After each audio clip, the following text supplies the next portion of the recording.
ప్రతిరోజు మనం ఉదయం లేవగానే కడుపు నింపుకోవటానికి అన్నం తింటాం. రకరకాల వంటకాలు రుచి చూస్తాం. కాని ఎప్పుడైనా ఆలోచించారా? ఆ ప్రతి మెతుకు వెనుక ఒక మనిషి నిద్రలేని రాత్రులు ఉన్నాయి. ఆ మెతుకు వెనుక ఒక కుటుంబం కార్చిన చెమట చుక్కలు ఉన్నాయి.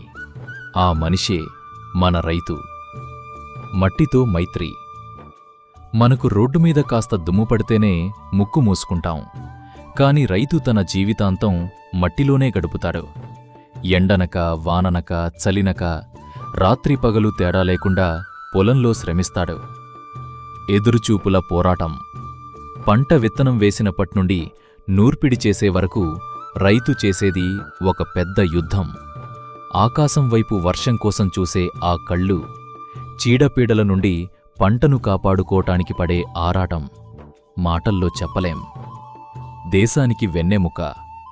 మనం ఏ ఉద్యోగం చేసినా, ఎంత సంపాదించినా ఆకలైనప్పుడు డబ్బు తినలేం. తినాల్సింది అన్నమే.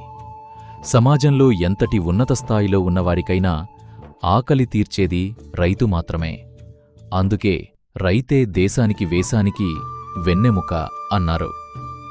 ఈరోజు మనం తింటున్న ప్రతి మెతుకుకి ఒక రైతు పడ్డ శ్రమే కారణం. రైతులు లేకపోతే మనకి ఆహారం లేదు, మన ఉనికి లేదు. అన్నం తినే ప్రతి ఒక్కరూ రైతుకు రుణపడి ఉండాలి. ఆహారాన్ని వృధా చేయకపోవటమే మనం రైతుకి ఇచ్చే నిజమైన గౌరవం. జై కిసాన్, జై జవాన్. రైతు కష్టాన్ని, వారి విలువను ప్రతి ఒక్కరికీ తెలియజేయాలనేదే మన ఛానల్